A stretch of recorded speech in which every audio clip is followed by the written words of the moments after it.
বউয়ের গোলাম ছেলে মানুষ আবার বউয়ের কাজ করে নাকি বাপু? আমাদের সময় তো এরকম ছিল না। দেখেন ভাবি, বউ আমার ছেলেটারে তাবিজ করছে, আসার পরেই কবজা করে নিছে। বউটারে বিয়ে করে নিয়ে এসে শুধুমাত্র শোকেসে উঠাই রাখার জন্য। এর থেকেও কটু কথা শোনা লাগে আমার প্রতিদিন। আমার শাশুড়ি তো সাথে আছে, তার সাথে এলাকার চাচি খালা তারাও কিন্তু এসে যোগ দেয়। ঠিক 1 বছর আগে আমার শ্বশুর শাশুড়ি তাদের ছেলের জন্য পছন্দ করে আমাকে বিয়ে করে নিয়ে আসে। আর অবশ্যই বিয়ে করার সময় বলেছিল আপনাদের মেয়ের কোনো কষ্ট হবে না, সে আমাদের মেয়ের মতোই থাকবে। কিন্তু বছর ঘুরতে না ঘুরতেই তাদের আসল রূপ বেরিয়ে আসলো সবার। আমি একদিন হঠাৎ খুব অসুস্থ হয়ে পড়ি, তাই রান্নাটা করাও আমার পক্ষে সম্ভব হচ্ছিল না। আমরা গ্রামে থাকি, তাই আমার স্বামী বলল তুমি শুয়ে থাকো, আজ আমিই রান্না করে দিই। আমিও বললাম আচ্ছা ঠিক আছে। আর আমাদের রান্নাঘরটা শহরের মতো এরকম ঘরের ভিতরে না, বাড়ির সামনে। আমার স্বামী মাত্র ভাত চুলায় দিয়েছে, আর পাশের বাড়ির এক চাচি এসেই বলে উঠলো, হায় রে হায় বউয়ের গোলাম। বউয়ের কথায় উঠছে আর বসছে গো তোমার ছেলে মাইয়া গোলাহান রান্নাঘরে ভাত বসাইছে, সি সি সি সি সি। আর চেঁচামেচি শুনে আমার শাশুড়িও সাথে সাথে দৌড়ায় আসলো এবং সেও তাল মিলালো। এরপর সারা এলাকা ছড়িয়ে গেল ভাই আমি আমার স্বামীকে দিয়ে কাজ করাই, তাকে রান্না করাই। আর আমাদের এলাকাটি এমন, সবসময় সবার বাড়ির যাতায়াত করে, গল্প করে, এমনকি গিবতও করতে সেরা।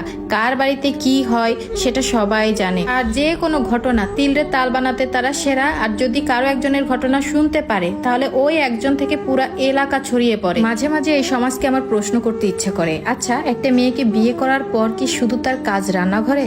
তার স্বামী কি তাকে পছন্দ মতো কোনো কিছু রান্না করে খাওয়াতে পারে না?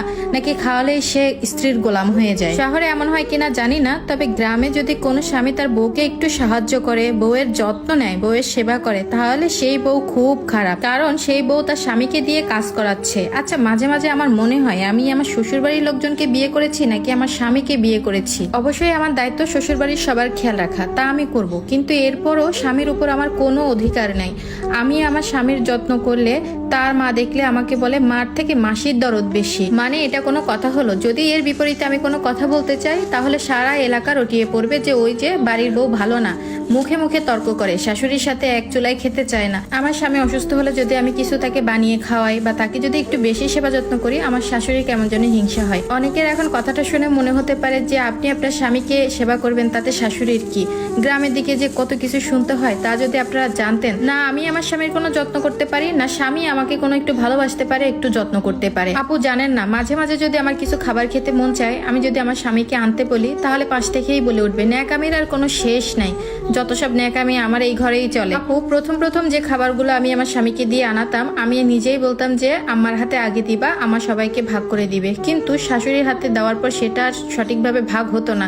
ফ্রিজের এক কোনায় হয়তো বা পড়ে থাকতো, না হলে একটু কটু কথা বলতো, যে কথা শোনার পর আর খাওয়ার ইচ্ছাটা জাগতো না। আর আমার স্বামীও এসব দেখতো, তবে তার মাকে কিছুই বলতো না, কারণ মাকে বললে মা কষ্ট পাবে। তবে সে করতো কি, যখন রাতে বাসায় আসতো আমার জন্য আলাদা করে কিছু খাবার নিয়ে আসতো, যেটা শাশুড়ির হাতে দিত না একান্তই আমার জন্য। আমি মাঝে মাঝে বলতাম এসব আনার কোনোই দরকার নাই, আর খাবার দাবার তো চুরি করে খাওয়া যায় না। যদি কোনো খাবারের প্যাকেট পেতো, আপু জানেন না সেই দিন যে কি পরিমাণ চিৎকার দিয়ে উঠতো বাসা বাড়িতে, সবাইকে ডেকে ডেকে এনে দেখাতো। যদিও এই কথাটা এখন কেউ বিশ্বাস করবে না, কিন্তু আপু গ্রামের দিকে এখনো এরকম অনেক ফ্যামিলি আছে যে এরকম সহ্য করতে হয়। আমার স্বামী আমাকে একটু যত্ন করলে বা ভালোবাসলেই বলবে তাদের ছেলেকে আমি বদলাই দিছি, পাল্টাই দিছি, তাদের কাছ থেকে কেড়ে নিছি, তাবিজ করছি, কবজা করছি, আরো কত কি। আচ্ছা তারাই কিন্তু আনার সময় আমাকে বলেছিল তাদের মেয়ের মতো রাখবে। আচ্ছা আপনাদের সাথেও কি এরকমটা হয় নাকি শুধু গ্রামেই হয় এইগুলা?